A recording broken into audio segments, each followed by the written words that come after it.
이 시간 하나님께서 우리에게 주시는 말씀은 에베소서 4장 13절에서 16절까지입니다.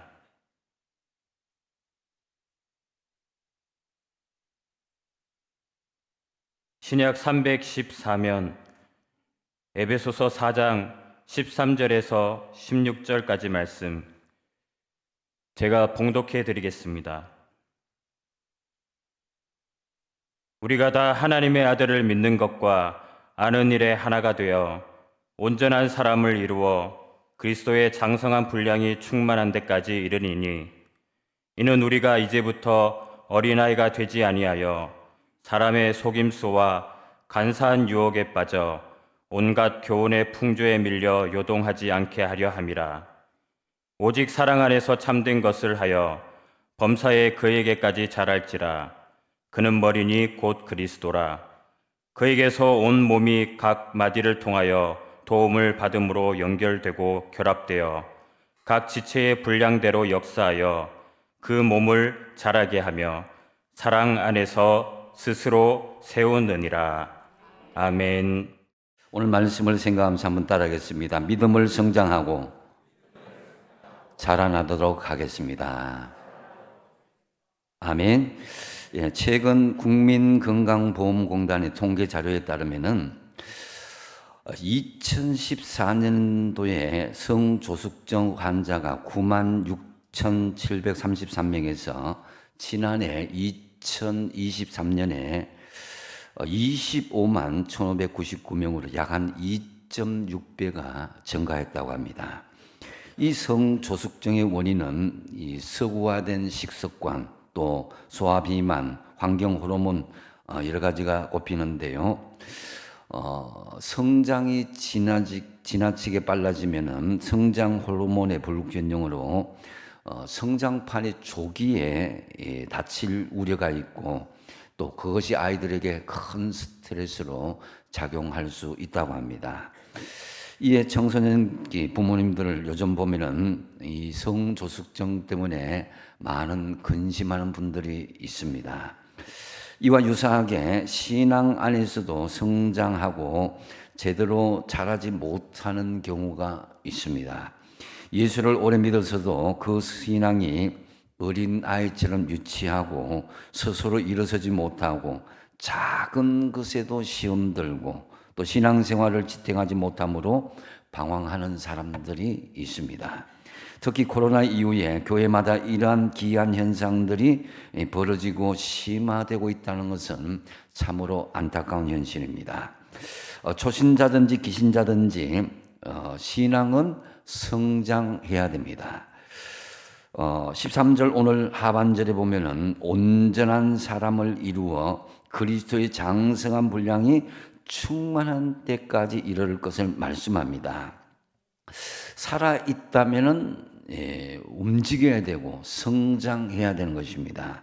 초신자가 성장하는 모습을 보면은 저는 목회자로서 굉장히 즐거움과 보람과 기쁨을 느낍니다. 하나님은 얼마나 또 그것을 보면서 행복하겠습니까?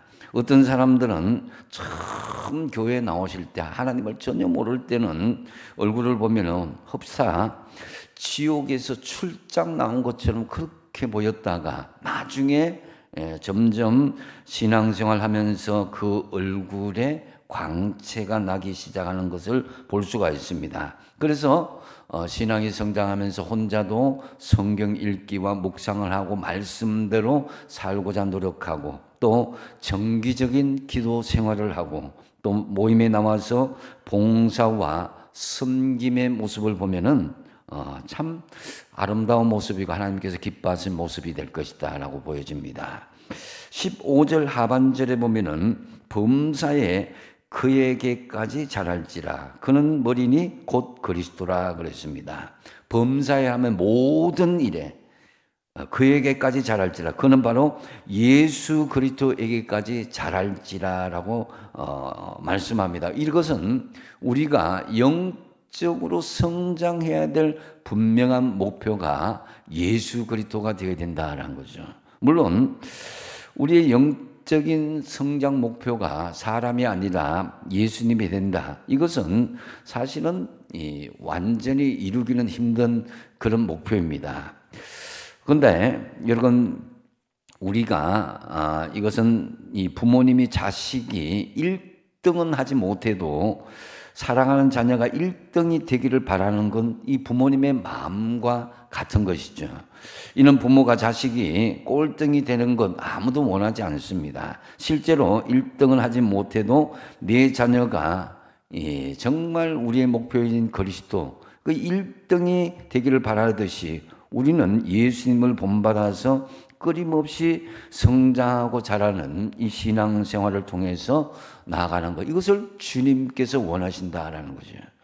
그래서 바울은 자식 같은 디모데에게 이렇게 권면을 하고 있는데요. 디모데전서 4장 15절 같이 한번 읽어보겠습니다. 시작.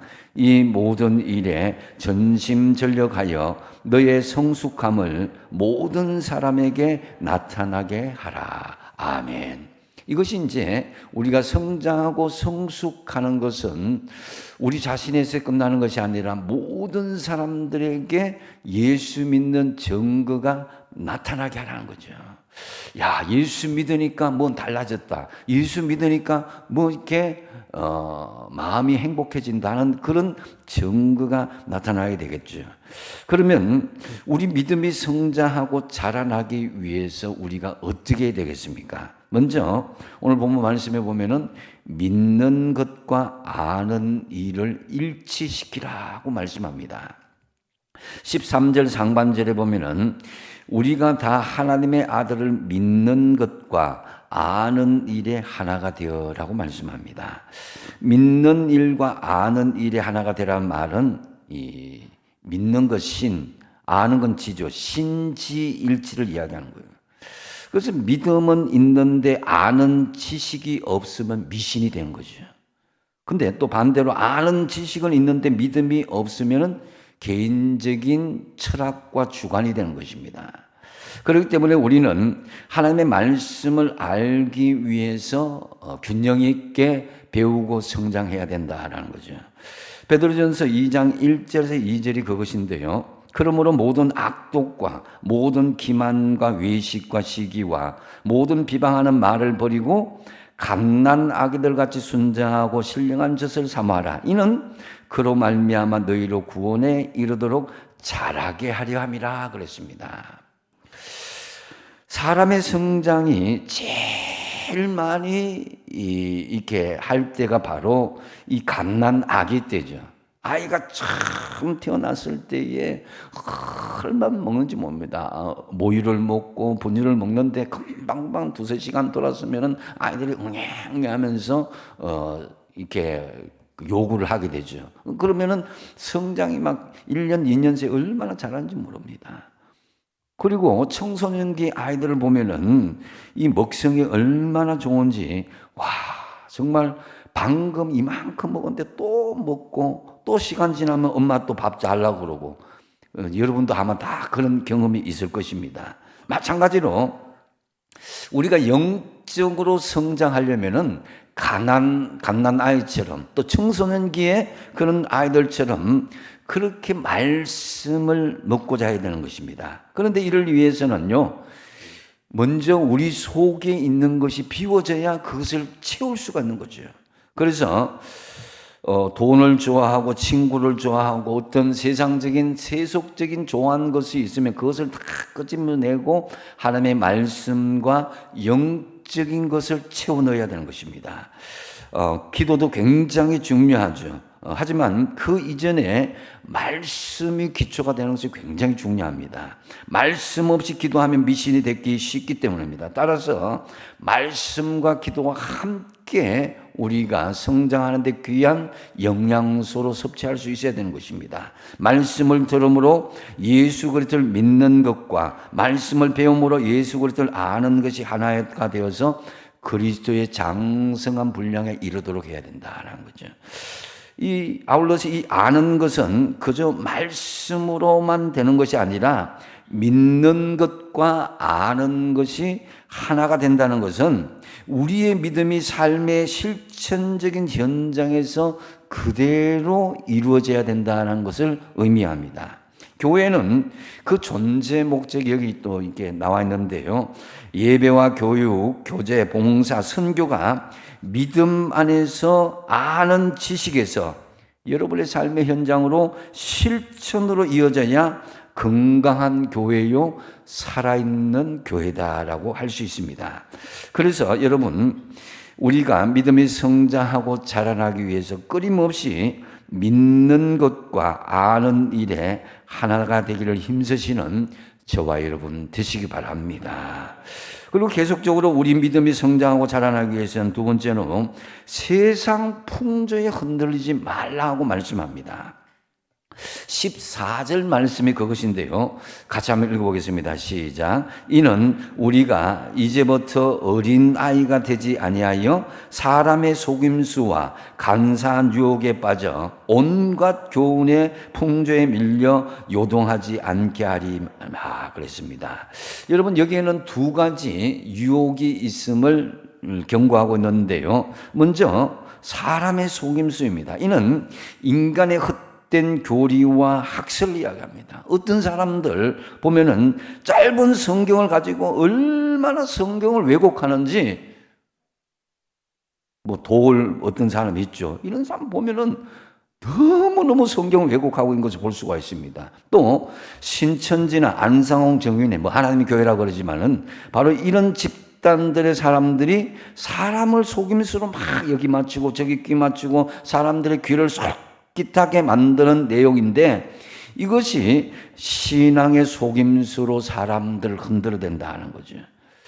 그리고 간사한 유혹이 또 있다는데요. 분명히 그 길로 가면은 그 길의 끝에는 함정이 도사라고 있고 분명히 그 반복대로 하면 망하는데 그렇지 않다고 사람들을 유혹하는 말입니다. 이 선악과를 묵으면 분명히 죽는다고 하나님께서 말씀하셨지만은 사탄은 어떻게 했어요? 죽을까 하노라. 말씀을 아주 아리까리하게 죽지 않는 것처럼 모호하게 이야기하는 거예요. 그러면서 먹도록 유혹하고 그래서 간사한 유혹에 빠져서 아담과 하와가 죄를 저지르게 됩니다. 그래서 에덴 동산에서 쫓겨나고 죽음을 맛보는 상태로 변하지 않았습니까? 우리는 이런 간사한 유혹, 사탄의 속임수에 넘어가지 않도록 해야 될 것입니다. 어느 날 이 교회는 다니는데 술을 끊지 못한 한 집사님이 전날에 술을 너무 많이 마시는 관계로 숙취가 남아 있었어요. 근데 이제 아침에 해장을 한다는 식으로 이러면 안 되는데 통닭집으로 전화한다는 것이 본인이 출석하는 교회로 전화를 잘못 눌렀습니다. 마침 전화를 담임 목사님께서 받으셨는데 집사님은 목사님을 통닭집 주인으로 착각하고 말했습니다. 여보세요, 저 아무개인데요. 여기 생맥주와 통닭 한 마리 빨리 좀 갖다 주세요. 그래서 목사님 그 교인이 뭐하냐 할까 싶어서 모른 척하고 전화를 끊으려고 하는데 그 집사님이 아무리 술이 취해도 목사님의 목소리는 알아듣고 정신이 번쩍 들었어요. 아니 목사님께서 왜 술집에 계셔요? 이런저런 이야기는 다 이제 생략하고 하여튼 이 집사님이 망신을 당한 후에 다시는 그 집사님은 술을 마시지 않았다고 합니다. 우리는 천국이라는 결과만 얻으려고 하지 말고 천국 가는 과정이 굉장히 중요합니다. 이 과정에서 사탄은 끊임없이 우리에게 속임수와 간사한 유혹으로 우리를 넘어뜨리려고 하고 있습니다. 그렇기 때문에 세상에 여러분 여러 가지 풍조에 휩쓸리지 말고 끊어야 할 것은 끊어야 되는 거예요. 과감하게.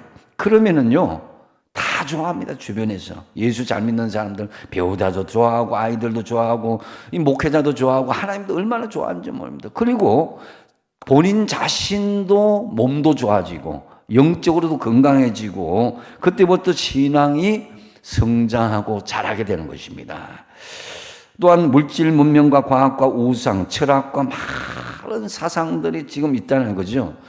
이런 세상 풍조에 휩쓸리다 보면요, 하나님도 보이지 않고 신앙도 온데간도 없어요. 요즘 뭐 좌우 이런 이야기 했다가요, 큰일 납니다. 그래서 하나님도 보이지 않아요. 자기의 그 주장 때문에. 그래서 성숙하지 않은 어린아이와 같은 신앙이면요, 이게 마귀의 속임수와 죄악에 대한 유혹에 쉽게 넘어가는 것을 볼 수가 있습니다. 세상적인 풍조에 흔들리고 요동하는데요, 어린아이들 가만히 보십시오. 참 보면 당장 맛있는 사탕과 맛있는 음식을 주면요, 아이들이 판단력이 약해집니다. 그래서 항상 지금이 좋은 것으로 중심으로 결정하고, 지금 맛있으니까, 지금 뭐 배부르니까 그렇게 그쪽으로 흔들릴 수밖에 없습니다. 그래서 우리의 모습이 어떠한지, 정말 온전한 사람을 이루고 있는지, 아니면은 세상 것 때문에 요동하고 휩쓸리고 있는지, 유혹의 욕심에 따라서 서거져가는 구습을 쫓는 우리는 옛사람을 벗어버리고 세상 풍조에 흔들림 없는 온전한 사람이 되고 성장하는 사람이 될 수 있길 바랍니다. 일본의 곤도 마리에, 아시는 분은 아실 겁니다. 이 정리를 잘하는 컨설턴트 CEO인데요. 이 정리 전문가입니다. 이 정리 전문가는 집에 있는 여러 가지 물건들이 있지 않습니까? 근데 우리 집에 여러분 한번 살펴보세요. 우리가 쓸데없는 것들 굉장히 많이 가지고 있습니다. 뭐 창고까지 뒤질 거 없고요. 당장 냉장고를 한번 열어보십시오. 안 먹는 게 참 많습니다. 그런데도 쌓아놓고 있습니다. 여러분, 곤도 마리에는 얼마나 유명한 사람인지 책도 냈고요. 또 넷플릭스 프로그램 시리즈를 방영했습니다. 근데 곤도 마리에가 나오는 넷플릭스 프로그램 제목이 뭔지 아십니까? 설레지 않으면 뭐라고요? 버려라 하는 거예요. 설레지 않으면 버려라. 소위 미니멀 라이프로 사는 그 주제이기도 한데요. 실제로 집안에 있는 물건들 하나하나 딱 집어보십시오. 딱 집어보시면서, 야, 이 물건이 참 설렘이 있다. 그러면 그건 가질 가치가 있는 거예요. 그런데 그 설렘이 없다면 갖다 버리라는 것입니다. 책도 버리고 옷도 버리고 신발도 버리고 여러 가지 물건들, 설렘이 없다면은 과감하게 갖다 버리라는 것입니다. 그렇다고 배우자는 버리지 말고요. 예.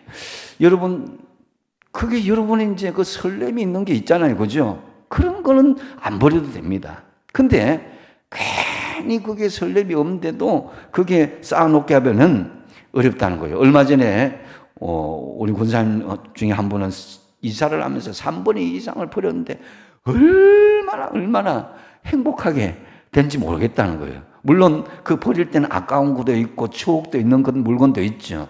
예. 근데 그것 때문에 쓸데없는 그런 이 정리정돈에 휘말리고 거기에 청소를 하고 시간을 빼앗기고 하게 되다 보니까 삶이 달라지고 그 정리하고 나니까 인생이 달라지더라는 거예요. 여러분, 여러분의 인생도 마찬가지입니다. 지금 우리가 가지고 살아왔던 것들, 정말 필요한 것들인가 한번 생각해 보십시오. 그리고 걱정 많이 하시잖아요. 그죠? 그 걱정이 정말 필요할까요? 여러분에게? 또 쓸데없는 고심들을 많이 합니다. 그 고민 과연 필요한 것이겠습니까? 가만히 생각해 보면은 쓸데없는 걱정과 걱정, 근심, 고민들 가지고 살아갈 때가 얼마나 많은지 모릅니다.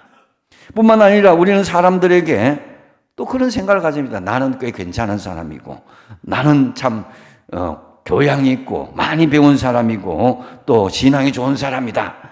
이렇게 위선을 떨 때가 얼마나 많은지 모릅니다. 우리가 덮고 있던 그 위선적인 이 세상의 풍조의 옷들을 갖다 버려야 되는데 이 이중적인 그런 모습을 가지고 살다 보니까 신앙이 정상적으로 자랄 수가 없는 거예요. 마가복음 10장에 보면요, 예수님께서 여리고를 지나실 때에 바디메오라는 사람을 만나게 됩니다. 이 바디메오는 이 눈이 보이지 않는 장리 맹인에다가 또 거지입니다. 근데 이 예수님이 지나가실 때 다윗의 자손 예수야 나를 불쌍히 여기소서 이렇게 외쳤을 때에 예수님께서 제자들에게 저 맹인 나한테 데리고 오라 이렇게 부르십니다. 그랬을 때 그 맹인이 어떻게 이야기하느냐, 마가복음 10장 50절에 보면은 같이 한번 읽어보겠습니다. 시작. 맹인이 겉옷을 내버리고 뛰어 일어나 예수께 나오거늘. 여러분, 맹인이 겉옷을 내어버리고 뛰어 일어나서 예수께 나왔다는 것은 겉옷을 내버렸다. 이 겉옷은요, 유대인들에게는 굉장히 중요한 거예요. 이 당시에 자신의 이불이 되고 또 그 구걸을 할 때 그것을 또 받아먹는 식탁도 될 수가 있고 또 그것은 소중한 재산이었습니다. 그런데 지금까지 내가 구걸을 하고 있던, 지금까지 내가 맹인으로 살아가고 그 가난하고 힘들게 살아왔던 그 겉옷을 집어 던졌다는 것은 내가 세상에 의지하던 것을 내버렸다는 거예요. 세상 풍조를 집어 던지고 주님께 나갔다는 거예요. 여러분, 우리가 예수님을 만날 때도 마찬가지입니다. 우리가 믿음이 좋으면 얼마나 좋겠습니까? 나 믿음 좋은 사람이야. 내 세속적인 어떤 고상함과 또 여러 가지 이런 것들요, 주님 앞에서는 다 집어 던지시기 바랍니다. 여러분, 우리가 대단하면 얼마나 대단하겠습니까? 나 대단한 사람이야. 과연 그렇습니까? 그런 위선의 겉옷을 벗어 던져야 우리가 주님께 온전히 나아갈 수 있고 신앙이 성장할 수가 있는 거예요. 그래서 여러분, 세상 풍조의 위선을 걷어내면요, 진짜로 내 마음을 설레게 하는 그것이 뭔지를 알게 되는 것입니다. 진짜 내 가슴을 뛰게 만드는 그 주님을 만날 수 있게 되는 것입니다. 우리가 위선과 가짜의 껍질을 집어 던져야 되는 거예요. 우리가 진짜 원하는 삶을 살아가기 위해서는요, 가짜 삶을 살아서는 안 됩니다. 위선의 겉옷을 번지고 정말 그 껍데기를 던져야 내가 가슴 떨리고 설레는 주님을 만날 수가 있고, 그 어린 아이와 같은 가슴으로 살 때에 우리가 신앙이 한 단계 한 단계 성장할 수가 있게 되는 것입니다. 그래서 우리는 타인의 인생을 살아가는 것이 아니라 내 인생을 살아야 된다는 거죠.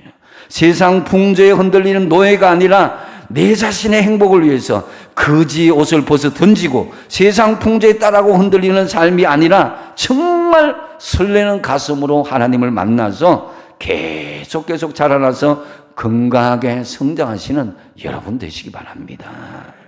또한 우리가 계속 믿음이 성장하고 자라나기 위해서는요, 사랑 안에서 지체를 자라게 하라라고 말씀합니다.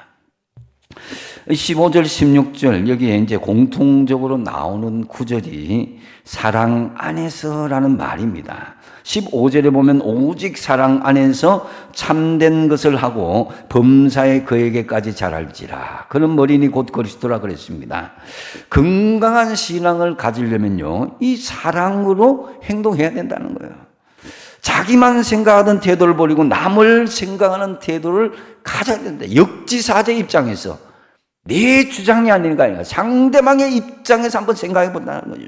그래서 어렸을 때 어린아기 때는 주로 받기만 하고, 그렇게 왜 나를 사랑해 주지 않은가, 왜 나에게 많은 것을 주지 않은가 이렇게 하다가 철이 들면 박혀지는 거예요.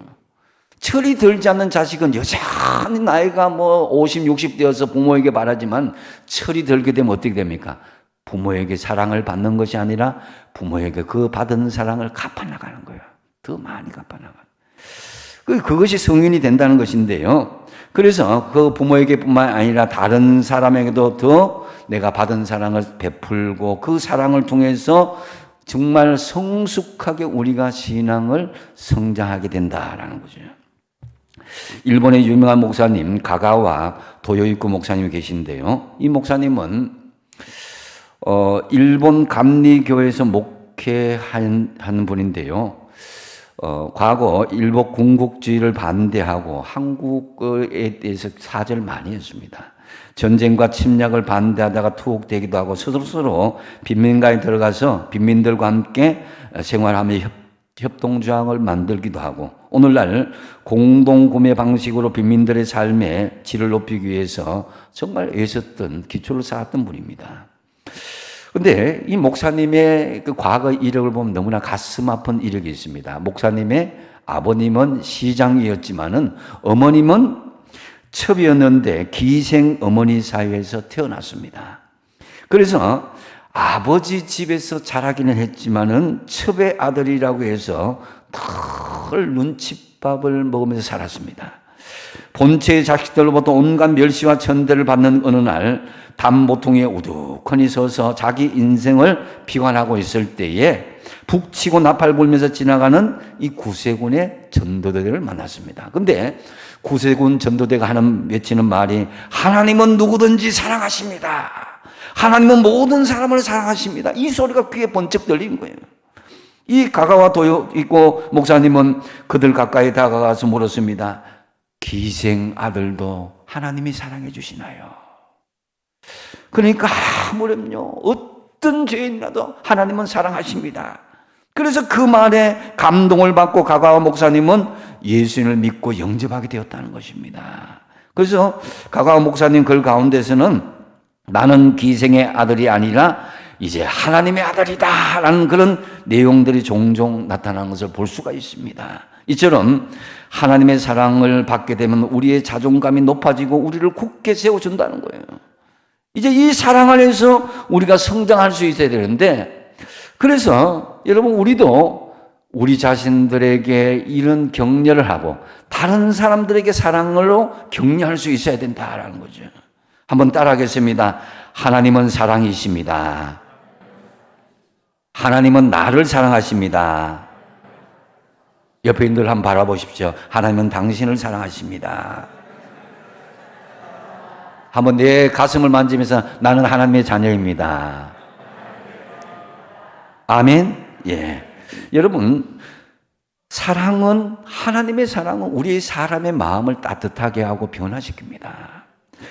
바로 이 사랑 안에서 이제 우리는 내가 받은 사랑을 다른 사람들의 지체들에게 나눠줌으로 교회 공동체가 건강하게 되고 가정 공동체가 건강하게 되고 여러분이 속한 사회 공동체가 건강하게 되는 그런 주도적인 역할을 저와 여러분이 할 수 있어야 되는 것입니다. 그래야 신앙이 성장할 수 있습니다.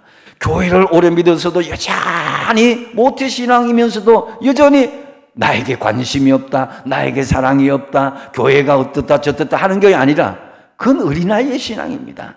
장성한 신앙이라면요, 내가 어떻게 하면 다른 사람에게 사랑을 베풀어야 될까? 내가 어떻게 하면 다른 사람에게 받은 사랑을 더 베풀 수 있을까? 그 마음이 되어야 되는 것입니다. 그래서 이 사랑 안에서 지체가 하나 되고 서로 연결된다고 16절 말씀인데요. 같이 한번 읽어보겠습니다. 시작. 그에게서 온몸이 각 마디를 통하여서 도움을 받음으로 연결되고 결합되어 각 지체의 분량대로 역사하여 그 몸을 자라게 하며 사랑 안에서 스스로 세우느니라.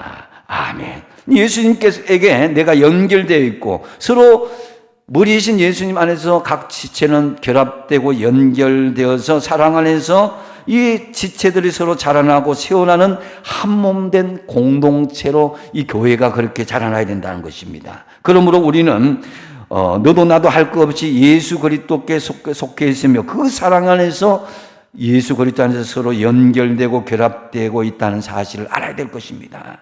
각 지체들은 분량대로 활동하므로 물론 각각의 역할이 다를 수가 있고 탤런트가 다를 수가 있습니다. 그렇지만 맡겨진 직분을 충실하게 감당함으로써 교회 공동체든지 또 가정 공동체든지 신앙 안에서 있다면 건강하게 이런 지체의식을 가지면 정말 자라나게 되는 것입니다. 그러므로 서로 도우며 그리스도의 몸을 세우는 온전한 사람이 되도록 해야 될 것입니다.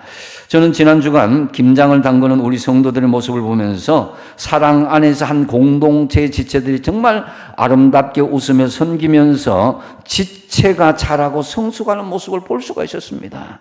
분명히 김장하는 것은 힘들고 어려운 일이었지만은 사랑 안에서 서로의 지체를 자라게 하는 모습에서 정말 다른 사람의 그 음식을 기쁘게 섬겨야 된다는 그런 기쁜 마음으로 하나님 나라를 그 속에서 볼 수가 있었습니다. 여러분, 교회 공동체는 사랑 안에서 지체 간에 서로 도움으로 함께 성장하는 하나된 공동체입니다. 사랑 안에서 하나된 공동체는 각 지체의 분량대로 역사하는데요. 내 그릇에 맞게, 내 달란트에 맞게 누구에게 질투할 것도 없고 내가 자랑할 것도 없습니다. 내게 주신 그 사명에 맞게 감당하면 그 지체가 서로 연결되고 그렇게 관계를 맺어서 건강하게 되는 것입니다. 교회 공동체는 끝까지 사랑으로 돌보면 반드시 성장하고 놀랍게 변하게 되어 있습니다. 그때가 되기까지 교회 공동체는 때로는 기다려주고 기도하고 또는 품어줄 수 있어야 됩니다. 여러분, 교회 공동체가 건강한 교회 공동체가 세워지기 위해서는 하루아침이 되지 않습니다. 사랑은 어떻게 보면 낭비하는 것과 같습니다. 주님께서 십자가에 달리기 전에 마리아는 예수님께 옥합을 깨뜨렸습니다. 그런데 그것을 본 가룟 유다가 어찌하여 낭비하느냐고 마리아에게 화를 냈죠. 여러분, 사랑의 낭비의 의미를 알면은 마리아가 될 수 있지만은 그 의미를 모르면 가룟 유다가 될 수가 있습니다. 고린도후서 12장 15절 말씀을 같이 한번 읽어보겠습니다. 시작. 내가 너희 영혼을 위하여 크게 기뻐함으로 재물을 사용하고 또 내 자신까지도 내어주리니 너희를 더욱 사랑할수록 나는 사랑을 덜 받겠느냐. 이 말씀 뭐냐면은 하나님 주님께서 다 사용하고 내어주고 사랑하면서 사랑할수록 더 사랑을 받게 된다는 것입니다. 그래서 예수님은 우리를 위해서 자신의 전부를 내어주셨죠. 언제나 사랑에는 낭비가 있고 손해가 있습니다. 사랑은 논리와 손익 계산을 초월해야 되는 거예요. 그래서 참된 사랑은 잃어버리는 것이고 빼앗기는 것이고 바치는 것이고 또 손해보는 것이다 할 수 있습니다. 그래서 예수님 때문에 뭔가를 잃어버리고 빼앗겨본 경험이 있는 사람, 그건 예수 믿는 맛을 아는 사람이죠. 교회를 위해서 눈물과 재물, 젊음과 시간, 피와 땀과 눈물과 에너지를 낭비해본 체험이 있는 사람이 교회를 진짜로 사랑하는 사람입니다. 우리 교회가 25년 전에 이렇게 교회를 건축할 때 많은 분들이 건축하면서 눈물로 쌓였던 그걸 기억하더라고요. 그 교회를 얼마나 사랑하는지 모릅니다. 이 교회는요, 건축할 때는 뭐 한 번에 누가 독지가가 이렇게 세우는 것보다는요, 온 교인들 눈물과 고난과 아픔과 사랑의 마음으로 세워져야 되는 거예요. 그래서 여러분, 우리 믿음이 성장하고 자라나기 위해서는 사랑 안에서 서로 지체가 서로 연락하고 하나가 되어서 진정한 건강한 공동체를 세워가는 저와 여러분 되시기 바랍니다. 이제 말씀을 정리합니다. 흔히들 하는 말에 건강을 잃고 나면 모든 것을 잃어버린다, 이 말이 있죠. 맛있는 음식이 있어도 건강을 잃고 나면 먹을 수가 없어요. 아무리 포근한 침대가 있어도 건강을 잃고 나면 그 자리가 포근하게 느껴지지 않습니다. 아무리 보고 싶은 사람이 있고 보고 싶은 책이 있어도 시력을 잃고 나면 볼 수가 없어요. 그래서 건강이 최고라고 하는데요, 교회도 가정도 마찬가지입니다. 우리는 정체되면 죽습니다. 건강하게 살아있다는 증거는 자라고 움직이고 성장하는 것입니다. 우리의 믿음이 성장하고 자라나기 위해서 첫 번째로 어떻게 된다고요? 믿는 것과 아는 일을 일치시키라는 거예요. 믿는다면은 알도록 힘쓰십시오. 말씀을 알도록 힘쓰시고 말씀을 믿음의 현장에 증거로 나타내십시오. 두 번째 뭡니까? 세상 풍조에 흔들리지 말아야 돼요. 세상 풍조를 따라가면 흔들리는 사람이 될 수밖에 없는데요, 여러분이 가슴 설레는 마음으로 하나님을 만나고 그 안에서 자라나서 건강하게 성장하도록 하십시오. 그리고 세 번째 뭡니까? 사랑 안에서 지체들이 서로 자라나게 하는 거예요. 사랑 안에서 한 몸 된 지체의식으로 여러분에게 주신 사명의 자리를 지키십시오. 그래야 해서 주님 오시는 날까지 우리의 믿음이 자라고 성장하여서 아름다운 하나님의 공동체, 여러분의 삶의 공동체를 건강하게 세워지시길 바랍니다.